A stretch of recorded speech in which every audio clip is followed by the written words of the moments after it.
Welcome, panelists. We have a very distinguished panel today talking about a subject which I think will be much discussed in the days ahead, namely furniture and furnishings in the months and years after lockdown is lifted and it's business as usual, as the new phrase that is doing the rounds. In the era of the new normal, how will furniture and furnishing shape up? We have an eminent panel with us, but before we introduce the panel and start with the discussion, I'll invite Mr. Hari Dadu, who's one of the leading lights of India International Hospitality Expo, to give a little welcome speech and set the ball rolling. Dadu sir, please. Yes, sir. Sir धन्यवाद भट्टाचार्य जी। मैं सभी panelist का और सभी audience का webinar में स्वागत करता हूं। सब लोग अपना समय निकाल रहे हैं, अपने सजेशंस दे रहे हैं, सबका बहुत बहुत धन्यवाद। और मैं चाहता हूं कि आप लोग शुरू करें और अपने suggestions. Thank you. Thank you, Dadu ji. Oh, good. I see Mr. Rakesh Kumar, the chairman of IEML, also coming online. Yeah. Fantastic. So he will give the formal introductory address, and then we will start a discussion. Esteemed panelists, friends of IHE 2020, and members of the audience from the different cities in India and countries around the world. Let me take it out. Yeah. In the course of our past 7 webinars, the theme of health and hygiene SOPs has kept surfacing in our discussions. But we have not had the occasion to delve in depth into the challenges, the new norms present to the furniture and furnishing industry. If you think about it, each time we talk about disinfecting surfaces or redesigning lounges or reconfiguring restaurants so that they can seamlessly transition to the new physical distancing norms. Furniture and furnishings are at the center of the action we need to take. Do the new SOPs rule out the use of leather furniture or upholstery because these may not take well to repeated disinfection? How would the new seating requirements impact the configuration of restaurants? Daduji has also done some work on that. What are the antimicrobial surfaces available to the hospital sector? Are Indian handicrafts and handloom products better suited to weather the wear and tear likely to be caused by new disinfection protocols? Our friends in the hospitality sector and the furniture and furnishing industry have to grapple with these and many more questions in the months ahead. Their answer, based on a deep understanding of new technologies, alone will determine how well we adapt ourselves to the new normal. If there's one big lesson we have learned from the COVID-19 pandemic, it is that we can no longer operate in silos or be content with one present state of knowledge. We have to be constantly prepared for the unexpected. We have to also keep talking and learning about each other. Friends, today we have a very eminent panel with us who are really very experienced, very close to industry, and very well known among us. We have with us Dr. Madhu Chandok, Director and Founding Partner, PIP 2020. Mr. Pranav Mahajan, Director, MASPER, who is also close to my handicraft fraternity. Mr. Mohit Agarwal, Sales Director, South Asia, Warwick Fabrics. Mr. Rajiv Bhatnagar, Managing Director, Multi Seats Private Limited. Mr. Kozema Chitalwala, Principal Partner and Chief Architect Designers Group. And Mr. Hemant Sood, Chairman, Triple ID, Delhi Regional Chapter, and to represent the hospitality sector. In fact, Institute of Indian Interior Designers was very active in our IHE 2019 affairs. And the last but very important person is Mr. Anirban Sarkar, General Manager, Radisson Blu, Greater Noida. And my friend, Mr. Swarish Bhattacharya, who is the moderator of the session. Welcome to all the panelists, friends. I welcome all of you and the members of the audience to the 8th IHE 2020 webinar conducted under the banner of the Indian International Hospitality Expo IHE 2020, which is India's largest and most attended B2B hospitality show presented by the India Expo Mart Limited, Greater Noida.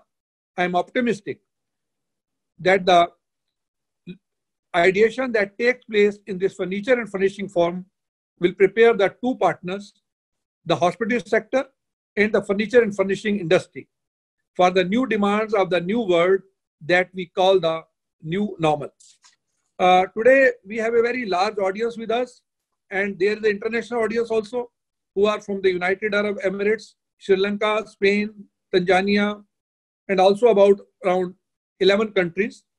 I would rather request our team if they can have webinar in future in the evening, because there are a lot of requests coming from US and Europe who said the timings would suit them better if they have some webinars in the evening. So we would also try to see that how we can make adjustment to our timing, provided we don't have other engagements. We also have with us in audience Nirmal Khandelwal ji, FCML distributor. We have with us Pathik Ahuja ji. Rajat Pandey ji is also joining us on the along with the panel.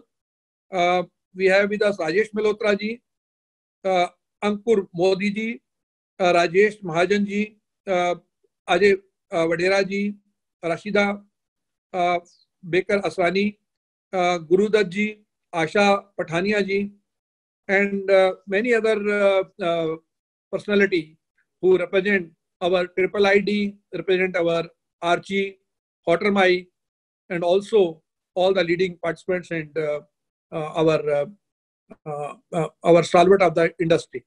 Along with my colleague, Mr. Hari Dadu, President IHE 2020, I again welcome all of you and request Mr. Swarish Bhattacharya please to take the deliberation forward.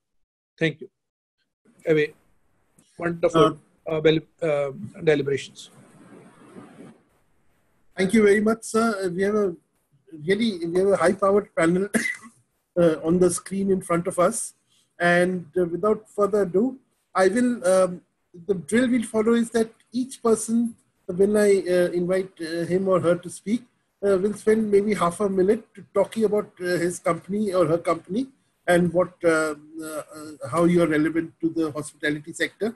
But I will begin the discussion with the sole representative of the hospitality sector. We could not have more because there were so many of the furniture and furnishings people whom we wanted to be on the panel. You know, so there was a physical limitation. Otherwise, we would have had more hoteliers on this panel. But we have one hotelier in this panel. So we will. I would open the discussion with him, Anirban Sarkar, who's the general manager of the Radisson Radisson Blue Hotel at Greater Noida. I would invite him to sort of set the ball rolling by saying what are the new challenges that hoteliers face and how would they like the furniture and furnishing industry to provide solutions to the hoteliering fraternity. Good morning, everyone. Good morning, Suresh. Thank you for making me part of this discussion. And I think I have few perspectives to share today. As you may be aware that we are operational as a hotel. We are housing the medical fraternity in our hotel. So more than 100 rooms are operational. So we are actually practically facing the challenges that are foreseeable in future. How to run the hotel, what are the hygiene protocols one has to maintain, what are the challenges while maintaining those protocols and stuff like that. So I think we have to rethink and reimagine many things going forward. And one of them being how we are going to probably design or how we are going to use materials for the physical environment that we create inside the hotel. That includes, of course, the furniture and furnishings. For example, now sanitizing the spaces have become a new normal. So obviously, with those protocols, the furniture and the furnishing has to withstand the procedure. What we are seeing is when we are disinfecting the glasses, for example, the entry glasses, that is having a very bad effect on the glasses. It is becoming hazy, unclear. It is looking unclean. So obviously, all of these challenges are coming up, which we didn't have to face earlier. So I would, since we are having the experts in the panel today, I have just outlined the challenges that are going to be there, along with few others that I foresee. One is, how we create furniture and furnishing design, which helps us improve the space utilization, considering that we are going to have social distancing as a regular norm going forward. So how we are going to best utilize that, how we are going to be able to do sanitization and cleaning more effectively and more efficiently. And last but not the least, we also have to keep in mind that, while doing all of these things, how can we keep our costs at the minimum? And also, we don't take too much of time, which actually increases the service cycle and needs more labor-intensive procedure. So that's from my side to begin with, and I would look forward to the inputs from the masters. Thank you, Anirban. I'll open the discussion now with Cosima Chitalwale, who's an architect who's done many hotels, and Cosima, could you unmute yourself, please?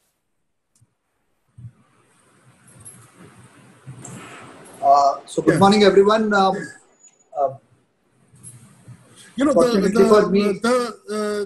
question I had specifically for you is that the social distancing norms, we prefer to call it physical distancing norms. Physical distancing norms will require a lot of re-engineering of restaurants. And especially when you're building new hotels or new restaurants, you will have to take these norms into account while designing them. What are the solutions you have for this new situation? So I have, I'll tell you today, we all are shooting the हम तीर अंधेरे में चला रहे हैं सब लोग. हमारे पास there are no definite guidelines. We don't know how things are going to pan down post lockdown also. Today we are at the discovery stage. So whatever we are presuming is probably might happen and might not happen also. So I will split the total situation. Answer is going to be a little long, but it is very, very, very obvious about it that there is going to be a new normal post lockdown, and there is going to be another new normal post vaccine of COVID-19. So what we have to worry about is that is something which is going to happen post lockdown currently in order to get back to on our feet and start running. So I feel that there are going to be severe challenges in terms of how the space utilization has to happen. And the space utilization in terms of existing property is going to be the bigger challenge than the space utilization on the greenfield properties, because greenfield, yet we can rewrite, we can redo sweeping things and kind of things. So it is not only the designer who would be able to help, but operationally also operators will have to understand and create something of those kind which will help them to ease out the spacing. So today, if we are working on 20 square feet per pax in a coffee shop, or a 25 square feet, or probably in a luxury property, we go to 30, 35 square feet, that is also going to be insufficient in new normal of social distancing. So in order to do that, we will have to create certain parameters which is there, that probably this X number of people are going to be there in the coffee shop. There are going to be screens between two tables of twos which were placed very close by. There would be a screen which is available. But one of the most important point which even Mr. Sarkar mentioned about it was that how do we take care of the surfaces which are the biggest transmitter of this virus as on current state. So I think so. With evolve of a lot of other things, there are nanotechnologies which are available now, and those nanotechnologies are already existing in this. Even in our country, there are people who are developing these nanotechnologies, and they are going to be coming out with solutions which will become not only antibacterial, but it will become antiviral also. So those kind of treatments will have to come in existence. We can't, even if I look with most deepest, not magnifying glass with a microscope of specification, what I'm going to do, apart from social distancing, in terms of specification of material, I will never be able to discontinue using wood or glass, which gives the life or sustainability of this virus is for 4 days in case of glass. So if we start using and if we start doing specification like this, it will become very, very difficult. So there will have to be a coating which is available, which will come in existence, and which will probably, I would not be wrong in saying there is an Indian company who is working very day and night, who's working on it, and probably they would be ready very soon in terms of these coatings, which will be available. You can do it on fabric, you can do it on any material surfaces which is there. Because when you're talking about glass, what Mr. Sarkar, what Anirban just said, that once you put a coating on glass, it looks very dull. So it will not. It will not. As a matter of fact, there are coatings which are available for shower glasses where there is no mist, there is no condensation, there are no patches which comes onto it. So those coatings are getting transferred to antibacterial and antiviral coatings. So would those challenges, and you don't need to keep somebody to keep on wiping. Our cost is going to be controlled in two ways. In terms of in new builds, we'll have to control the area per keep, because that is going to be a bigger challenge.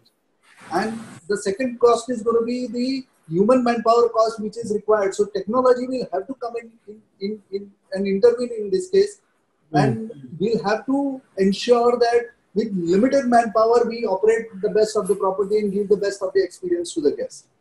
That's right. I think that is a big takeaway which is coming out of every webinar we have. So Mr.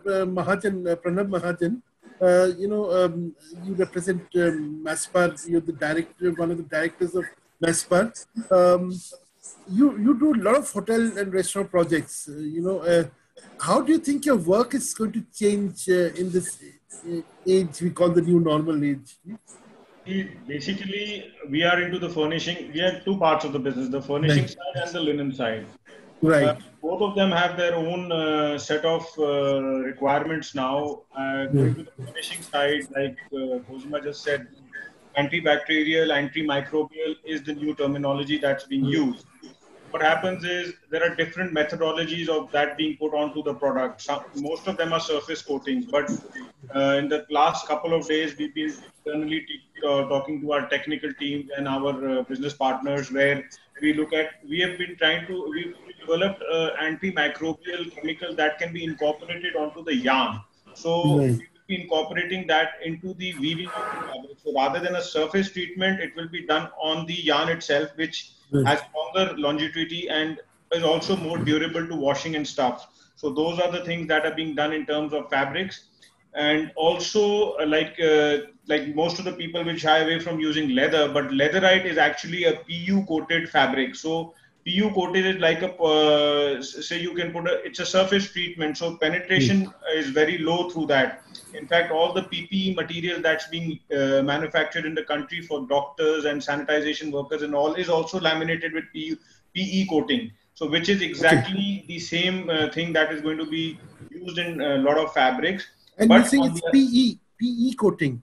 The leatherite is PU coating and PU coating. Okay. And the PPE is PE coating. PE coating. Okay. They're on similar chemistry but different usage, and a lot of but again we have to maintain the hand feel also, because many a time when you do these coatings, the hand feel of the product changes. So a lot of development is being done on that side.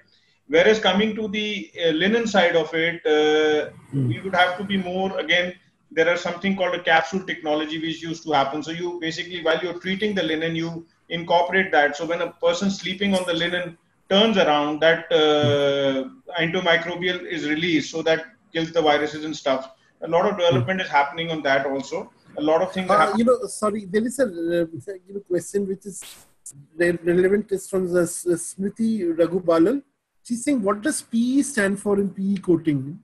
PU is polyurethane and PE is polyelasticine. Something of that.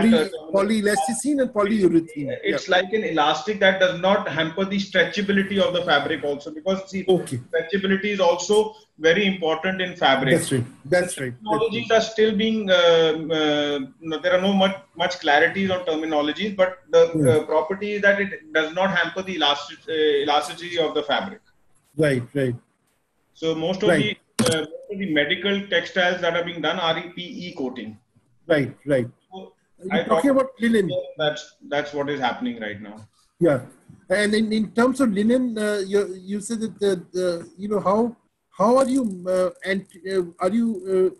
do they come with antimicrobials now, or are you developing them? Now the linen market would change completely, because see, linen market is organized players are actually competing with non-organized players. Linen, anybody can become a supplier. So now the hygiene factor is the most important thing that comes in. Where it's being manufactured, what conditions it's being manufactured. Even though you wash the linen when it arrives at the hotel, but again, the backward integration has to be kept in mind. Right. A lot of things have to be do with the quality of raw material that is being used, because it also has to keeping in mind the cost, running cost of the hotel. So in terms of what happens is, whenever you try and put these sort of coatings, the life of the product does reduce a little bit, because they are overall surface treatment. So as soon as they weaken the base fabric, so or the yarn. So those technologies have to be again rethink of, and chemistries have to be redefined to make them more user friendly and increase the longevity. So antimicrobial can also be used in linen, but again increases the cost. So we have to actually maintain a balance. So we would have to actually define how we are getting the right cost for the right product. And also we are thinking of reusable linen or use and throw linen. So we're still working on that, keeping the cost factor in mind. Yeah, that's right. Now, Mohit, tell me something about Warwick, and also the kind of work you're doing with hotels. And then come to the big issue that I also talked to Pranab about. How do you see your life changing, once hotels and restaurants open and they are back in business? Good morning, and thank you for adding me into the panel. Just to let you know, everybody, that we already have 2 offerings in our arsenal or the collections, which caters to antimicrobial and antifungal treatment. In fact, this is what we launched about 3 years back in Dubai. We have got an office in Dubai that basically takes care of the Middle East operations. Like I had South Asia, so that is an office in Dubai. And about 3 years back, the designers, architects have started specifying them in the spec sheets that the fabric has to be antimicrobial. It might be a restaurant, it might be a hotel. So looking at that, we already came out with 2 options. Like one is we have got certain fabrics and leatherites which are already treated. So you can order it today, you get it say in a week's time. And the other fabrics that we have in our arsenal is we do a treatment called as On Guard, which is a water-based solution treatment that we do on it. So that gets it to the fiber stage, that creates a kind of a protection across the fiber, and then protects that. So, and all these particular fabrics come with a proper certification as per the Australian standards. So, and there's no harmful chemical used in it. So we already are there in the market. But just to say that because this thing has suddenly come to us, so nobody in India or in the SAARC countries asked for it. So probably this is something what we already have it. We have got a proper brochure, we have got a proper information, and then that's what we have to offer to the market. Mohit, bear with me. You have just shared a very important piece of information, because there is this lady, Tanuja Upadhyay, who's saying, how soon can this be launched, this antivirus or antimicrobial technology, and will it be cost effective? See, the thing is that for the fabrics that are already have got an Helgard treatment, that we already have got a price for it. And for especially corporates, we have got different pricing for the hospitals and hotels. But for the fabrics which are not coated, we normally take about a week to do that at a factory in Australia, Melbourne, and about a lead time of about a week. So we are ready to go, in fact. Okay. So that's good news for us. So Mr. Rajiv Bhatnagar, could you tell me about your product line, and do you have something new to offer, like Mohit just disclosed? So we are basically a furniture manufacturer and not a fabric supplier. Right. So we are, still working on things what can be done once we open up. But yes, basically we are looking at making more and more chairs which are armless, so that there is less body contact for restaurants. And things like this, we are ourselves trying to figure out what upholstery would be better for the hospitality industry. One of the things that we were studying is that wool-based fabrics, are to some extent antimicrobial. Mohit, I hope you agree with me. Mohit, can you unmute yourself? Yeah, good. Yeah. Mohit, do you agree with me that wool-based fabrics are to some extent antimicrobial? So, actually, no, but if you do a treatment on them, okay, then that forms basically a layer on the fiber, and they, in fact, compared to polyester, are much more susceptible to these particular properties. The thing that you need to work on is that do it in a very professional way of cleaning them. So there are people who probably do a professional dry cleaning or the shampoo cleaning. So that is something that has to be handled by them, not me and you. Just probably pick up a broom or some soap and put it onto that and try to clean it. So it has to be done by a professional cleaner who handles the cleaning of the sofas and the upholstery. Also, to interrupt, the antimicrobial on wool and all is done based at the fiber stage, when it's in the fiber form before the spinning. Very right. Then the impregnation happens properly. But is the material that is available with hotels and restaurants now, do they come with these antimicrobial features? Can be done. It can be done. Okay, it's not a problem. Because that's what a lot of people are asking. Already offers that, and there are others like we also do when we do specified.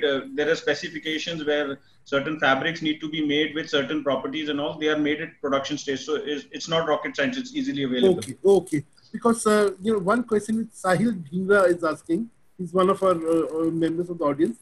Is it possible to do the antimicrobacterial treatment that is already being used in hotels? Sorry, come again?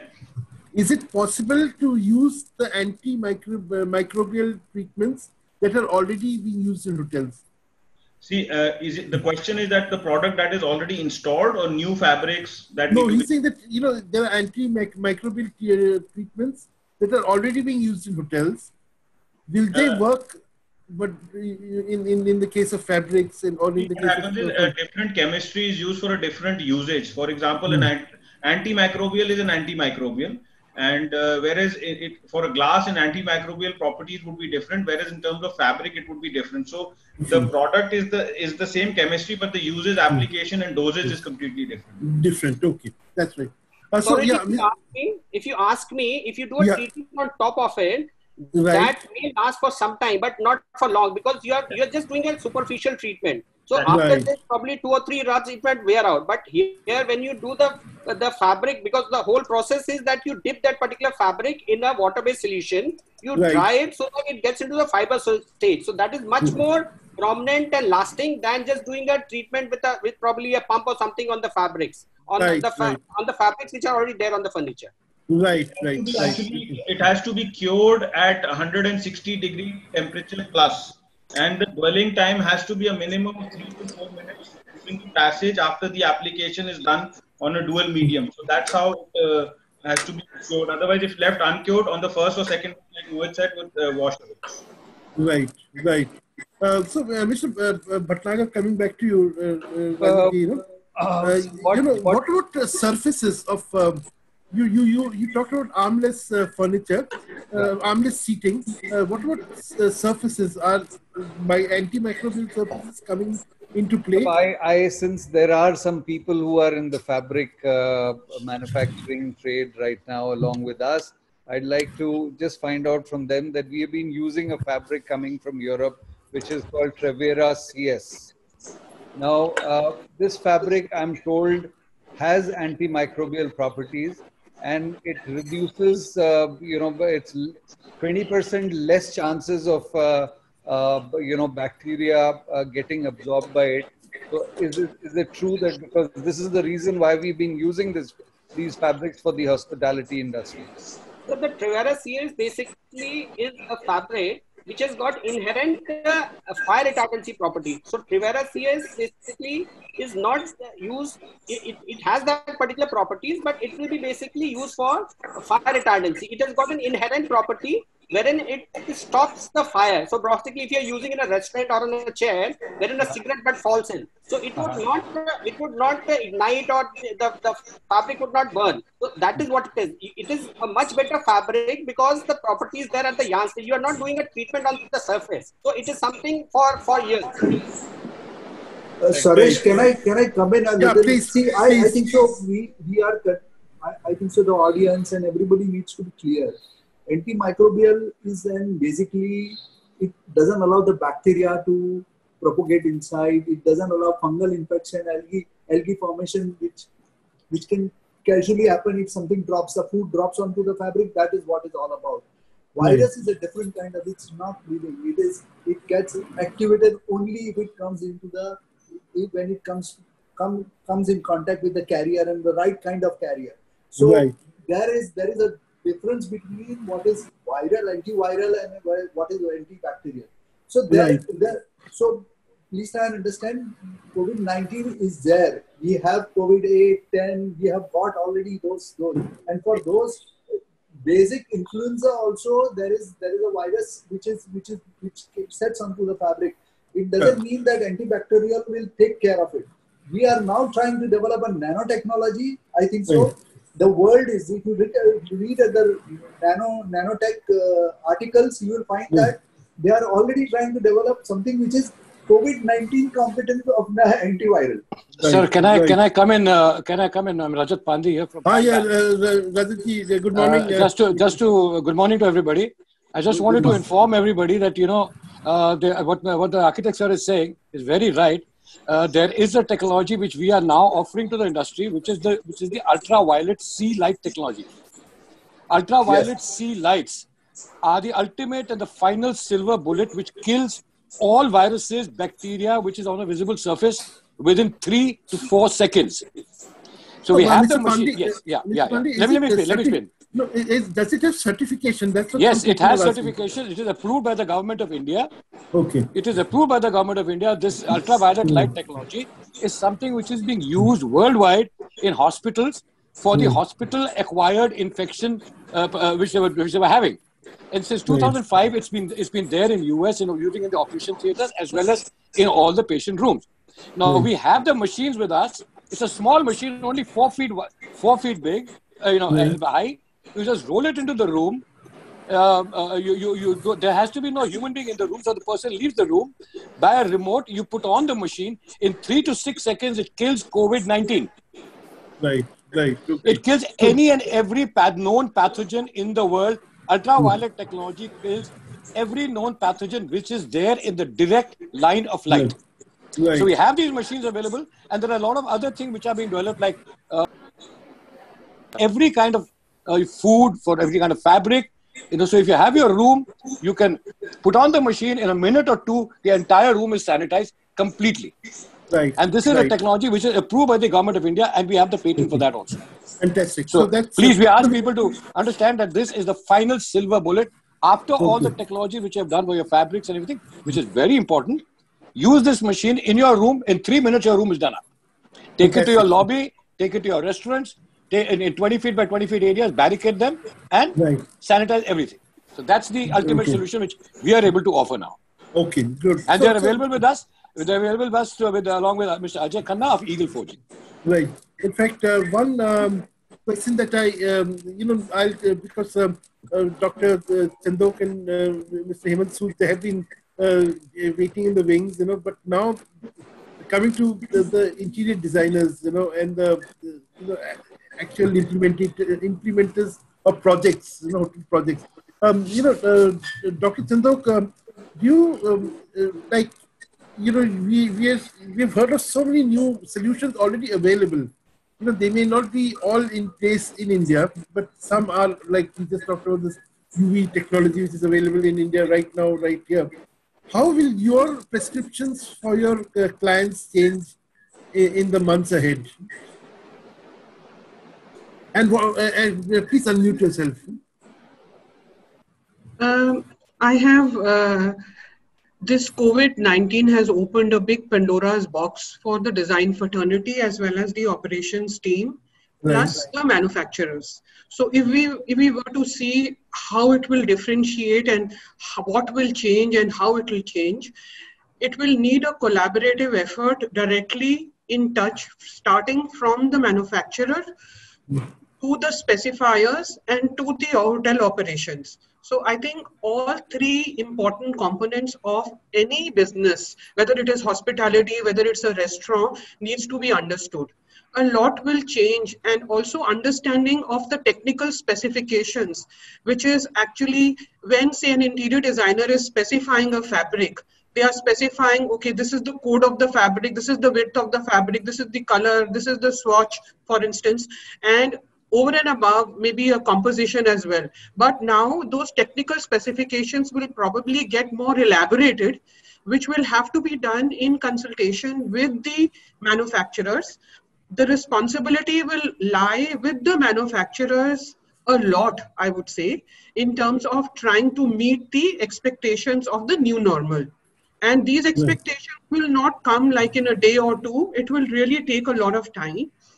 From a designer perspective, the spaces that we will be designing for, at least as Cosima was saying, till we have a vaccine in place, will be a little different than probably post a vaccine comes out. So what I think will come in design, according to my understanding, is that the spaces will get very flexible in terms of designing, so that with the need of the function of that particular space, the operations team can actually maneuver and change to meet the expectations of, because after all, they will have to have a lot of business challenges, and they have to become very flexible in offering the spaces to the need of the clients, because the client base will actually substantially increase over many months.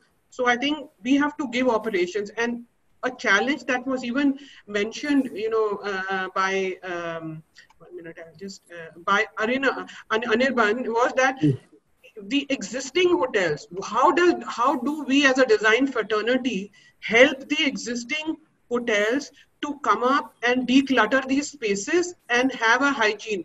Because cost will become a very big element in each expense. Owners will not be renovating very soon. They will defer all the capital expenses for a while. So how we all as a fraternity can come together and work on these solutions and give them those things. Also, furniture. Yeah, I think Dr. Chandok, I'll take this point up, the overheads point, because the gentleman, Mr. Sunil Khanna, who himself is into hotel design, he has raised this point, and Mr. Hemant Sood, I'll lob the ball in your court, and ask you, how will all these changes affect overheads? Have you worked out like a cost-benefit analysis? You have to unmute yourself, please. Unmute yourself, please. Good afternoon. Yes. Thank you, Swaresh. Firstly, thank you for calling me on the panel. I'm here representing IIID, which is the Institute of Indian Interior Designers. This is the All India body for interior design. So we have 32 chapters and close to 10,000 members across the country. So we are effectively the industry body, and all big designers, architects are members of the association. We have a slightly different, I would feel, slightly different take on it. So firstly, before I answer your questions, just a small recap. I agree totally with what Josema said. We do not really know what's happening. So it'll be easier to say that we don't know rather than say we know and be wrong. We can't afford to be wrong in this case. We don't know a lot of what is going to happen. So what people are talking about the new normal, we don't know what the new normal is yet. We still haven't opened up. When the hotels open up, when the tourism industry opens up, hospitality opens up, is when we'll get to know what really is going to happen. But as far as IIID is concerned, since we are an industry body and it's a think tank of close to 10,000 members, we have come up with 3 things that we feel we need to do. Firstly, of course, I need to say that the hospitality industry will have to look at safety first and not luxury first or service first. You've been a service industry all your life. Now you'll have to look at safety first. It'll have to precede being in service. Even if it means you're not so luxurious, it doesn't sound as welcoming, but yes, social distancing, protocols, training, cleaning, all that will have to take precedence over luxury and service. So 3 ways we feel designers will be able to affect design is going to be 3 things. One is design intervention, where we'll be obviously redesigning the existing hotels. We'll obviously be looking at the newer hotels that we'll be designing, and social distancing, area per room, area per restaurant, area per head in a restaurant, all those will have to change. Second thing we'll have to do is material intervention, because the materials will not be the same. So like a lot of our panelists have been talking about, from Warwick Furnishings to Maspar, is yes, we're looking at antimicrobial, antibacterial. Josema has a very good point. It's not really antiviral. So let's hope this UV light works. And we'd definitely like some more information on that. We'd like to disseminate it to our fraternity so that people get to know what exactly this UV light does. If it's as effective as you say it is, we'd really love to, use this as a silver bullet. But definitely we'll need to look at other things, from choice of materials to cleaning to sanitization to air filtration also. There are a lot of small things we'll have to look at as designers and service providers to see that the place is safe, not just for the employees, but also for the guests. And finally, the third thing will be technology intervention. We'll definitely have to look at contactless check-in, check-outs, even though you're standing in the lobby, but you won't actually get to, reach the desk and talk to people there personally. Menu is going to be out. We're going to have a lot of technology for placing orders, for whether it's room service, whether it's in restaurant. And somebody also, robotics is going to come in a big way. I saw a message flashing across the scene, somebody from Bangalore, I think, who's doing robotics. So that's something that's also going to come up. Whether it's robotic making of food, whether it's serving of food, a lot of those things are going to come up there. Right. These are the 3 ways I feel that the design industry needs to respond to new hotels as well as to the existing structures. Right. Dr. Actually, I think you've summarized all the points that need to be discussed further, and I'm sure you're doing a lot of internal, confabulations on this. I'll come to Anirban later, but Dr. Chandok, there is one question from Zarina Begum. I don't know whether you can answer it. This says that, could you sort of say what method would help furniture makers or manufacturers make sure that the items they are making have all the safety features incorporated with them? Is there any technology which sort of allows furniture makers to give you furniture which has all these safety features incorporated in them? It will actually depend on the specifications, and I've had a word with a couple of manufacturing. See, for a furniture manufacturing, there are some raw materials that the furniture manufacturing companies have to procure from those raw material manufacturers. So it starts actually with them, and they are working on, and there are certain surfaces, say for instance, say a laminate, which actually has a barrier paper in it, which has these antimicrobial content in it. So similarly, there will be many more new nanotechnology, processes which will come and evolve during these processes, and they will probably become the new norm of the manufacturing of the process. And also the product handling in terms of, say, like a quarantine issue. So let's even see the today's scenario, how country like Australia or other countries have been able to control because of their strict quarantine norms. So probably these suppliers will have to make sure that the whole, from the manufacturing process to the delivery to the factory, everything is sanitized, and also the movements. And they have already started doing that, is what they were mentioning. But new things will come, definitely, because there are so many unknown. In fact, interesting that you talked about the factory. Well, I'll come to Mr. Mahajan. Pranab, can you, because your factory is open. So, what are the new sanitary norms that you have in place in your factory to make sure that contamination doesn't start from there? What has happened is, before we could open the factory, we had an SOP that has to be submitted to the government. Right. Sanitization starts right from the main gate, where we have a thermal screening of each and every individual at whatever level entering the plant. We are sanitizing any delivery vehicles, where we are using sodium hypochlorite in a diluted form to spray the vehicles inside out. We are hand sanitizing the workers. They are moving in through sanitization tunnels. Then we have different contactless hand wash stations developed in different places of the factory. Areas like the toilets, where the worker toilets, staff toilets, are being actually sprayed with sodium hypochlorite for at least, I think, 5 times a day at the intervals of 2.5 hours each. Then we are trying to limit the number of people entering the cafeteria. There are restricted places where they sit, so that, and also the production floor, there is social distancing. So where we could place 2 machines in an area, now we have, between the 3 machines, we just have 2. So we've actually increased the distances between the machines. Also, the way the material is being carried on the trolleys are being sanitized. And also, apart from that, any raw material that comes into the factory is first put into a separate room for 2 days after spraying. So we only use it after 2 days. So these are the few steps that are being taken into account as SOPs, as standard.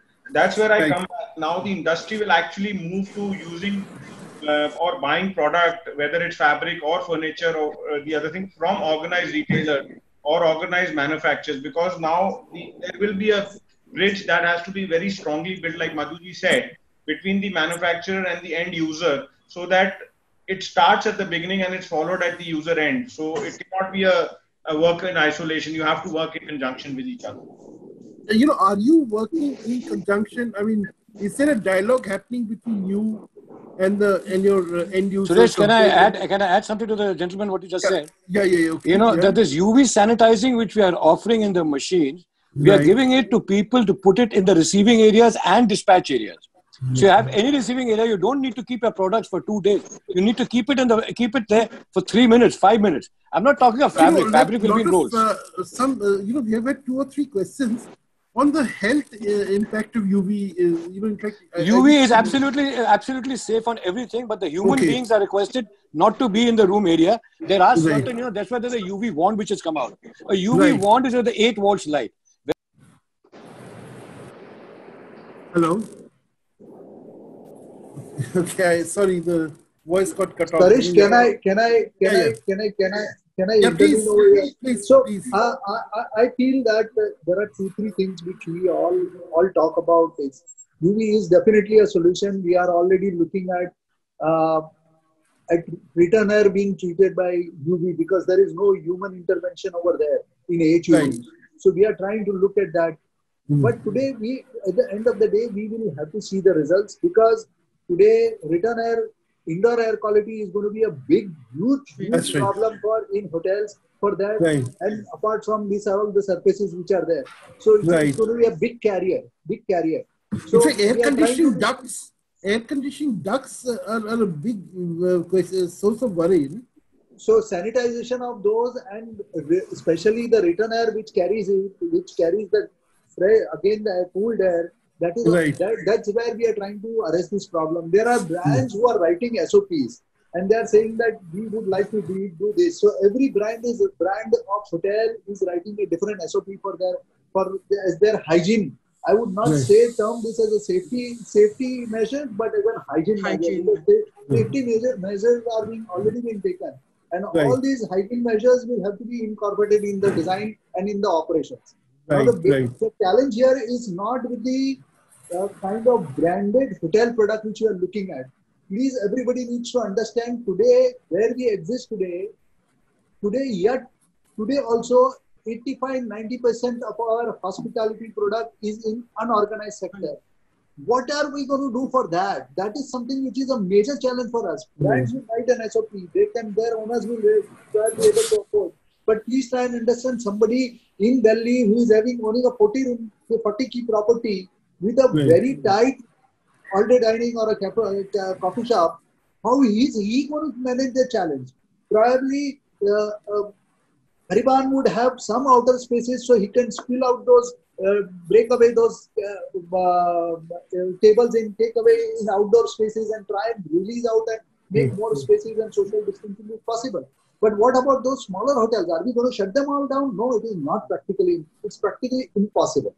Impossible. We need to find the right solution, right balance, which will have to come in place, and probably we will have to have more data on it before we start even talking about it. Yes, reincorporation will have to happen. In fact, Cosima, it's interesting you raise the issues of the unorganized sector. But even if you see the heritage hotels, yes, sort of lost in the wilderness, a lot of them, and a lot of these, really safari hotels, which are away from human civilization, they need to also come in line, because you don't know, you can catch COVID-19 anywhere in the world at any place, So everybody needs to understand, like SARS, like other COVIDs, this COVID-19 is going to live with us. So the new normals are not going to be, it's going to live. We have to live with that. Probably after the vaccine also, there will be certain things which will become the part of the new to new normal. You get post-vaccine also, we'll follow those norms. So new design, yes, it is very easy to incorporate. Probably it would be challenging, but it will be not a humongous task in incorporating in a greenfield and a brownfield project currently. But it will be a huge task in making our hospitality industry come back and start ASAP post-lockdown, which is the biggest challenge currently which we are facing. And nobody is here. Everybody, probably every brand is trying to make SOPs. They are trying to do this. Probably all you know is probably the breakfast might not be served in the coffee shop. Probably limited number of people will be requested to come to coffee shop, and rest all will be served at the room. Probably pre-packed breakfast is going to get served. So we don't know that. So operationally also, each of these hotel operators are going to find a bigger challenge in doing this. I think so. It's a work in progress, really. I mean, it's absolutely work in progress. A lot of brilliant minds think tanks are working on it, not here but globally. They are all working globally. Right. So, Mr. Bhatnagar, where does all this leave the furniture makers? The lady, one of the questions you had asked earlier, how do furniture makers balance the twin demands of the clients? Clients want to save overheads, especially now after they've taken a hammering on their financials. And yet now the demands from furniture makers and furnishing people are going to go up in terms of requirements, sanitary requirements. So how do you balance the two? So what we are trying to work out is find out what materials are more suitable, what materials attract, as we all know that plastics and steel, the COVID-19 stays the longest on these materials. And while wood, most of the wood species has antimicrobial substance called lignin fiber. So the virus stays the least on wood surfaces. So what we are suggesting is more and more use of wood into the furniture, and probably the hospitality industries anyway using a lot of wood, being very easy to use, and it's warm in the look and feel. So that's Right. why we are trying to experiment more with wood,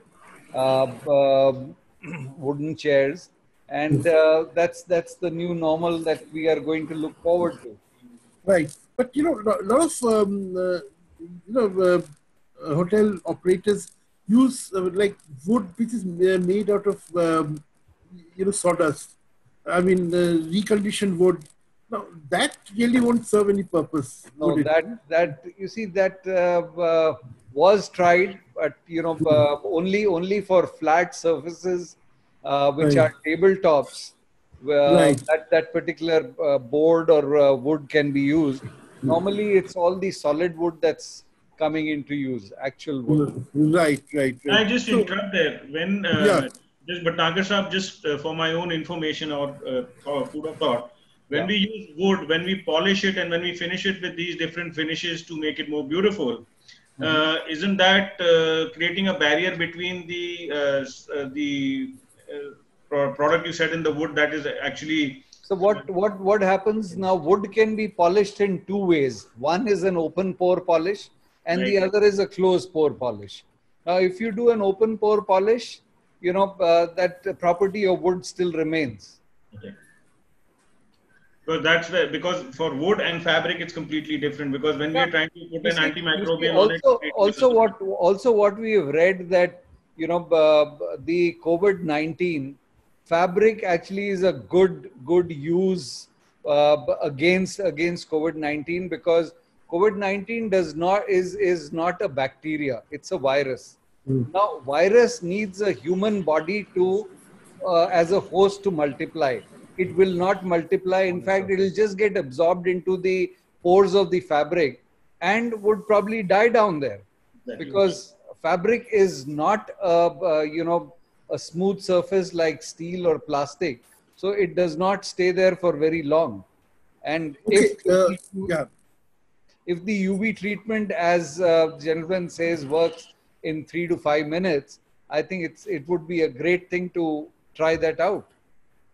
Yeah, we have a question from Tushar Vaidya, who says, as wood is porous, this is from Mr. Bhatnagar, as wood is porous, isn't it more susceptible to retaining viruses?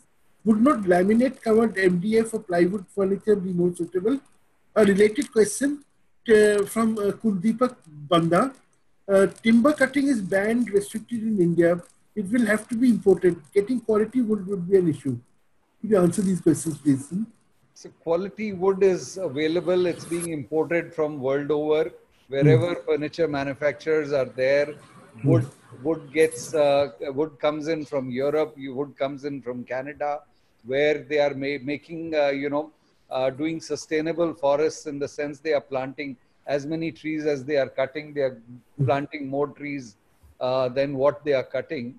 So of course, the tree to mature out and to be cut for furniture business takes almost about 20-30 years or even more. So it's a long process. And regarding the other question, that wood being porous, so that's the reason, the lignin fiber that is there in the wood. So when it gets absorbed, it's better. If it stays on a smooth surface, it's going to cause more problem. Once right. And wood can easily be disinfected by ethanol based cleaning agent or hydrogen peroxide, and it takes a minute or two to clean up wood otherwise.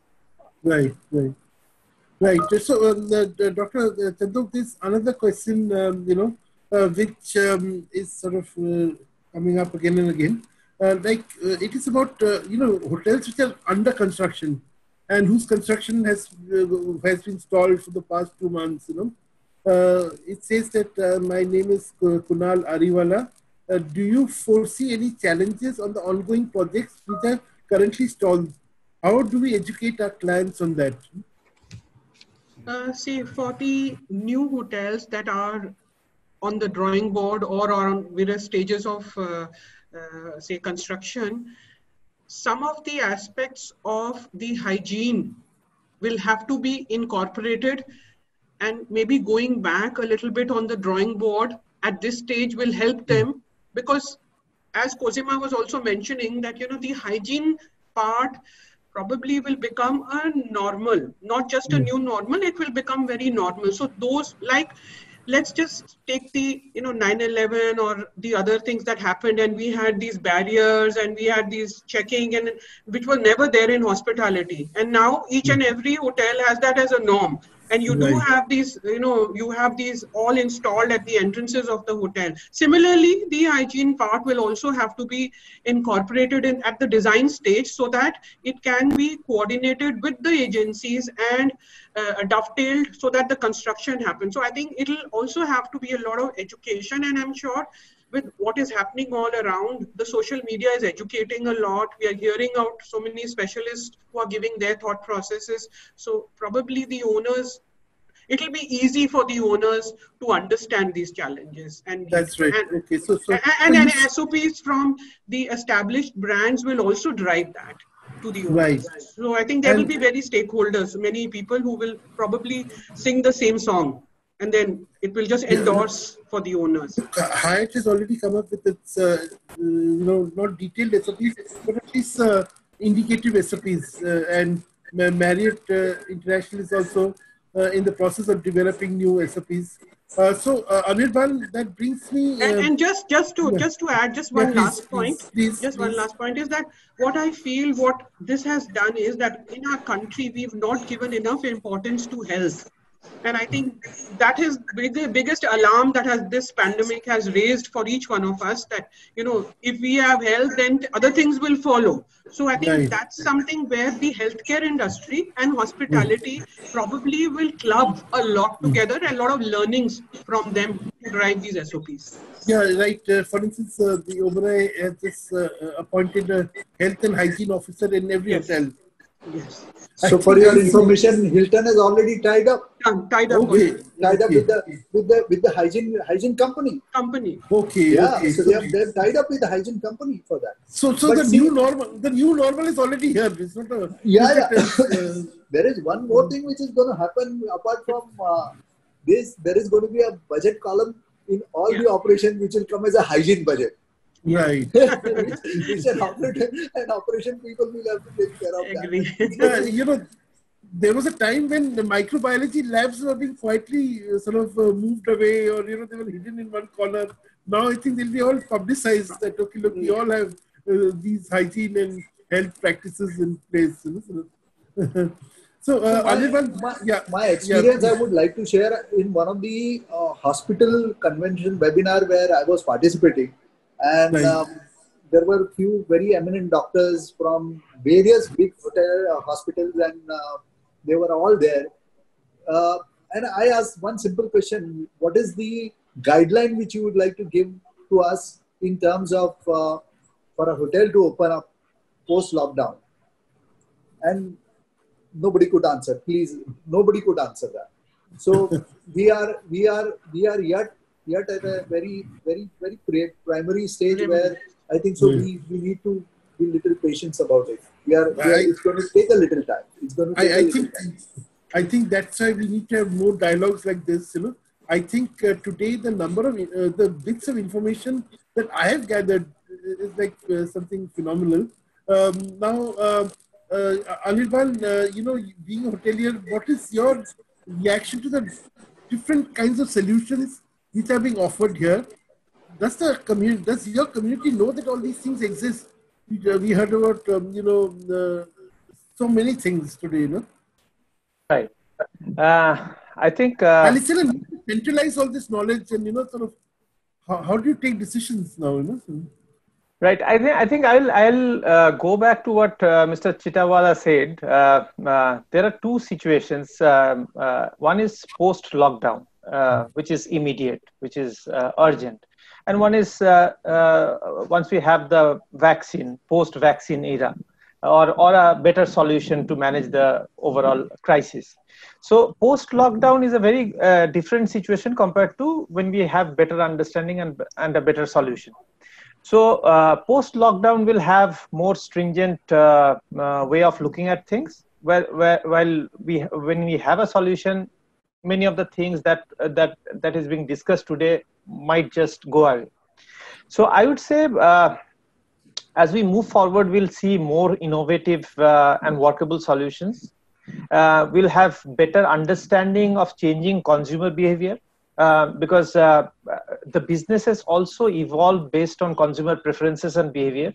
So we'll have better understanding what they are looking for, what they're comfortable with, what kind of safety measures they are actually asking for.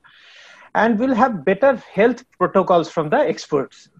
So that is one thing that we all have to take into consideration, because the experts will give us guidelines and directions how to maintain situations. So taking all these things into consideration, 2-3 things I would like to highlight here. One is, every organization, every team, every company, they have to become more able to respond to changes faster than ever before. Because so many things are happening, so many solutions are coming. If you have to integrate it into our day-to-day business, we have to become very, very efficient in actually implementing them. So that is one thing.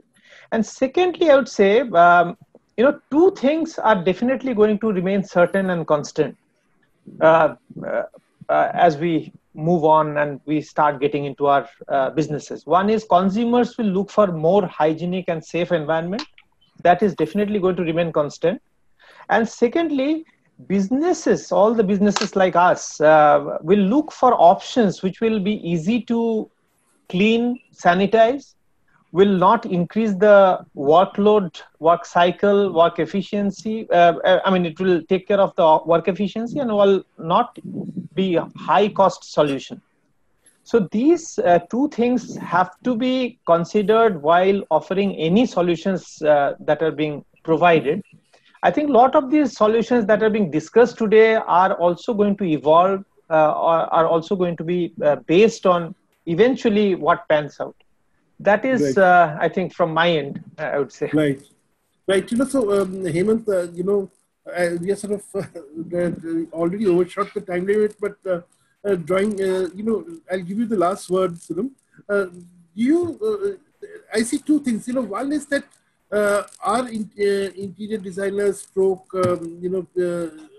architects, are they all working together with the hospitality sector to find out solutions or to centralize the knowledge base that all of you have, And the other question is, would training of interior designers, architects, even hotel management professionals, would it have to undergo a change to reflect all these new requirements that are coming into place?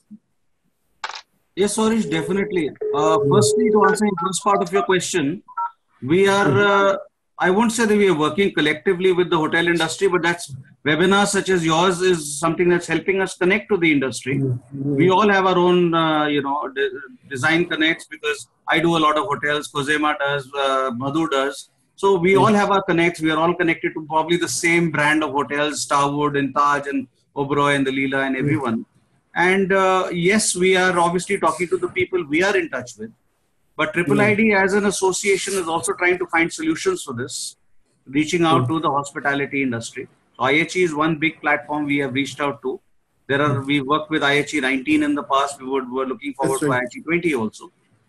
So yes, there will be a coordinated response based on experience from senior professionals who've already done individual contact programs with various chains. So we will be responding to the industry in the 3 ways I said: design, technology, and materials. And in addition to that, is there a need for a central database? Since a lot of information seems to be around, a lot of services are already here, or a lot of products are already here, but people don't seem to know about it. No, we are disseminating that information. Like I said, even on this panel, I said there's somebody, the UV light is something new that came up. All the people in the fabric industry have told us about antimicrobial. Khozema mentioned about nanotechnology. Somebody mentioned about robotics. So these are all the new things that we will have to be using. And obviously IIID as an association or the body for interior design will be collating all that information and disseminating it in the form of a handbook. Right. That is really, because frankly, what I feel is that we have a lot of ideas, but actual tangible solutions don't seem to be around, but yet not known to people. See, as I said, we don't really know what's going to happen. It's all our assumption or estimate of what's really going to happen. So it's very open-ended right now. And I think it would be a little overconfident for us to say we know what's going to happen. It's not true. So we are also finding our way. We're finding our way. And Triple ID had done something called Corona Kuch, which was a program we did while the lockdown was there. And the result of that was 50 suggestions of things like disinfection tunnels, temporary beds, isolation booths, which we've shared with the government, which has been implemented in various places. I think now what we'll have to do is work with industry, including the hospitality industry, and come out with another handbook. Hopefully, it will be called Karana Kuch. That's the only thing I can say at this point in time. Right. Good. As Mr. Bhatnagar, yes. So don't you think that the country that has given us this virus had also provided us a solution called the Flyzoo Hotel 2 years ago? Okay. Now, can you speak a bit about it? The Flyzoo Hotel is a hotel which has come up in a city called Hangzhou, which is Alibaba. It's a contactless hotel. All service is done by robots. The check-in is, almost virtually for the local Chinese. You don't have to interact with anybody. You just go in, put your ID card, and then your face is scanned. Your rooms, your lifts, all are opened by the face recognition. And you order your food on your app, and everything is virtually. I think one must see that video, which is available on YouTube. It's something very, very interesting. Suresh, I wanted to come in. There were some questions which I was seeing on UV light technology. Can you just ask them because my screen has gone blank? It's gone blank. Yeah, that's right. Yeah, please. Let me just tell you, tell the people on this webinar that this is a technology which is there since 2005 in US. It's now being manufactured in India and Chennai, and this is really the final solution. It will kill each and every known pathogen, including COVID-19, in less than 3 seconds. But we say use it in the machine, use it in the room. You walk out of the room with the remote you put on the machine. It runs on a 220 volt. That's all.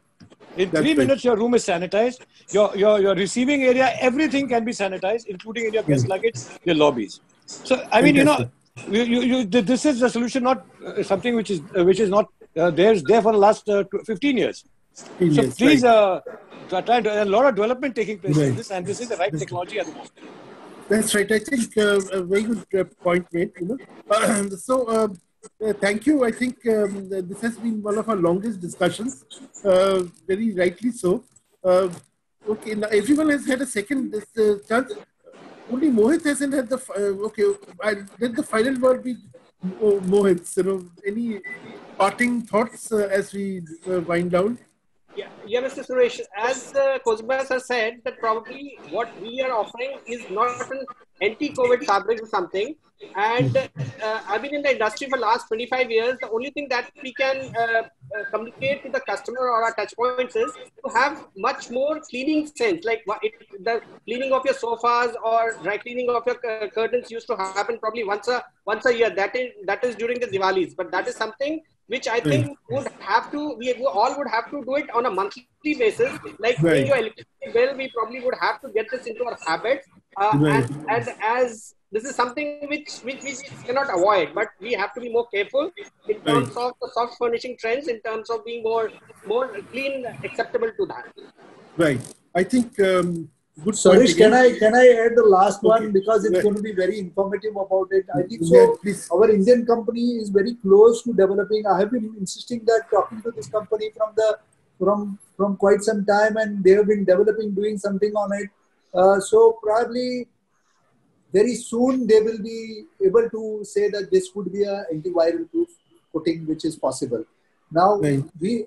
As a designer and architect, I would like to specify, get it done on a couple of sample pieces on wood, glass, all the surfaces which are there, fabric, how does the texture change, what is the reaction. So probably once that experiment is done, I think so it would be a great boon to the existing properties, at least to the existing properties, which are huge in number, Absolutely, absolutely, absolutely. I think, I must, there's a person in the audience, Mr. Dayal Advani. Now he says that please create a platform where we all collaborate and work collectively on recommendations made by individual international brands, master architects and interior designers, hospitality consultants, hotel operation managers. Now, I must inform you very soon, under the IIT 2020 webinar series platform, we plan to bring together providers of various solutions who get to talk about the solutions and speak about the products. The whole idea is to have this almost like a virtual marketplace where you can exchange ideas about your new products. I think what is missing right now is people who are going to be end users of your products and services often do not know what is available in the market. So I think let us, we'll be soon announcing the date of this interaction between providers of products and the marketplace, the end users. Well, thank you so much, Dr. Chandok and the gentlemen on our panel. You have been really patient and you have been a fund of information, really goldmine of information. Thank you so much and hope to see you soon. Thank you. Thank you, Saresh. Thank you for moderating this panel. Yes. Thank you, Ji. Thank you. Saresh.